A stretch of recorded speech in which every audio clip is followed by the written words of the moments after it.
आपको लेन देन की बात, कमीशन देने में विलम्ब हो गई जी, जिसके कारण ये अवैध घोषित कर दिया गया। इच्छा मृत्यु की हमको मांग करना है, ना हमको जेल चाहिए ना बेल चाहिए, हम पानी सब फेंक दे रहे हैं हम।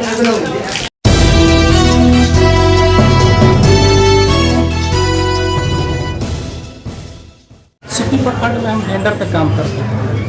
विभिन्न सरकारी विद्यालयों में मध्याह्न भोजन योजना का खाद्य सामग्री का हम आपूर्ति करते थे और सरकारी योजना का संचालन हेडमास्टरों ने मुझे वेंडर बनाया था जी। उसके लिए रितेश रंजन थे, डीपीओ कन्हैया कुमार थे, संजय देव कन्हैया। फरवरी 2022 से लेकर के दिसंबर 2023 तक हमने पूरे साल भर खाद्य सामग्री का आपूर्ति हमने किया जी। अब उस दौरान सामग्री दिया, वो लोग पहले से ही बोले थे कि हम आपको काम में रखेंगे तो हमको कमीशन इतना चाहिए। ये डीपीओ डीओ सब तक सीमित है, सभी लोग कमीशन लेते थे। पूरा डाटा हमने कोर्ट में भी दिया है और जितने भी पे फोन से हमने दिया है सारा डाटा।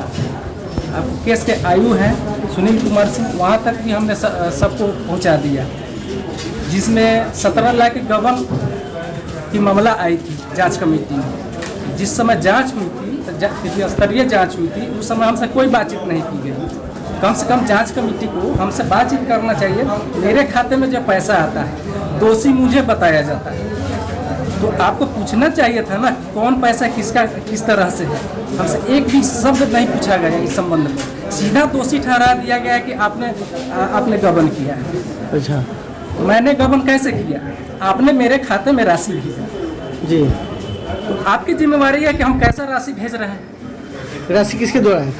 ये राशि इसमें दरअसल होता क्या है कि हमने जो सामग्री दिया उसका हम बिल देते थे जी, सिग्नेचर मोहर के साथ, और उस बिल को वो लोग PFMS पोर्टल पे अपलोड करते थे जी। इसका 2 ID होता था जी, एक HM का ID होता था और एक BRP का होता है, अप्रूवल BRP करते थे जी। उस दौरान ये लोग जो है खुद ही बिल बना करके मेरे खाते में अतिरिक्त राशि भेज देते थे और फ़ोन करके कहते थे कि गलती से चला गया है पैसा, हमको दे दीजिए। उस समय हम तो व्यवसायी हैं, कोई हम सरकारी सेवक तो नहीं है।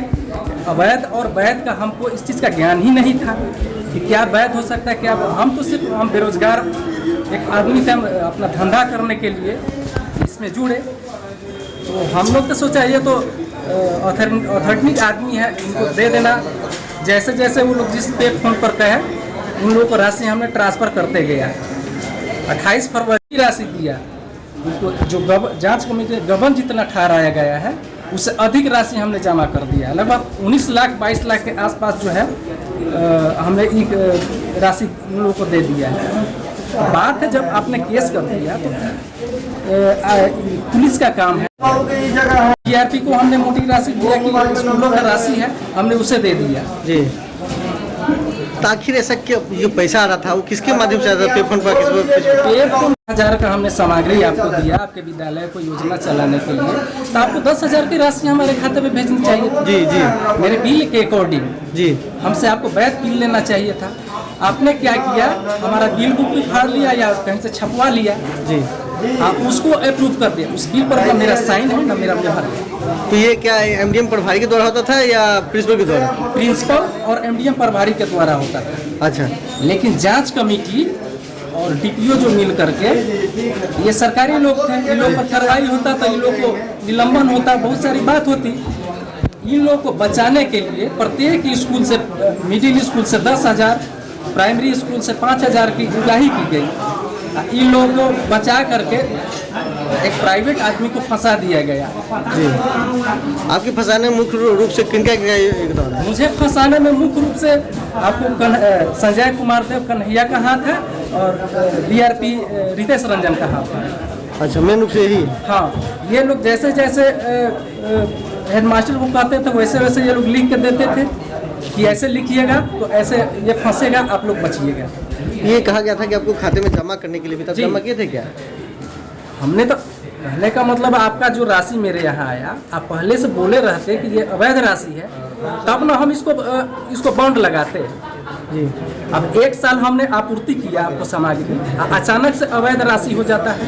जी ये तो आपको लेन देन की बात, कमीशन देने में विलम्ब हो गई, जी जिसके कारण ये अवैध घोषित कर दिया गया। क्या कहना चाहेंगे, क्या ये आपको क्या लगता है कि न्याय मिल हम तो पाएगा? यही कहना चाह रहे हैं कि मैं एक दलित व्यवसायी था, जी मैं तुषार जाति से, पासवान जाति से आता हूँ।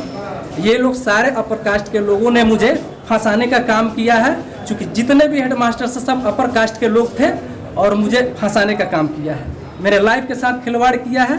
ठीक है, हम तो जेल जा रहे हैं, लेकिन हम जेल जाते हुए हम ये कहना चाहते हैं, मुझे एक कागज़ और पेन चाहिए। हम जेल से ही राष्ट्रपति को चिट्ठी लिखेंगे।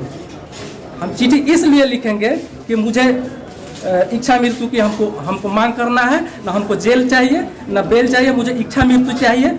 हम आज ही से, मेरी पत्नी जो है मुझे पानी दी है, आज ही से हम जेल तक हम न जल खाएंगे ना अन्न ग्रहण करेंगे, जब तक उन लोगों पर कार्रवाई नहीं होगी जो मेन दोषी हैं। सिर्फ उन लोगों को बचाने के लिए मुझे फंसाया गया है, उन लोगों को बचाने के लिए मुझे फंसाया गया।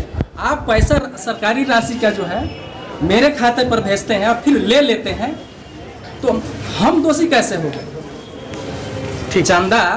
चांदा देने वाला दोषी है, तो लेने वाला दोषी क्यों नहीं है? जितने भी खाते पर यहाँ के एसपी से हम आपसे मांग करते हैं, एसपी साहब से मांग करते हैं कि जितने भी मेरे द्वारा खाते पर राशि जिन लोगों के पर गई है उस पर FIR किया जाए, और जितने राशि दिया वो रिकवरी किया जाए, और सरकारी खाते में राशि जमा करवाया जाए, जितना जो गबन बनता है। अगर अधिक राशि ली है तो मेरा वापस किया जाए, यही कहना है। जब तक ये कार्रवाई नहीं होती है, हमारा 20 तारीख को सुनवाई है कोर्ट में, हमारे वकील साहब 20 तारीख को सुनवाई है, और आगे वो क्या करेंगे उसके बाद, जब तक ये नहीं होता है, जब तक हम जेल में, अभी से हम पानी हम छोड़ देते हैं, हम पानी सब फेंक दे रहे हैं।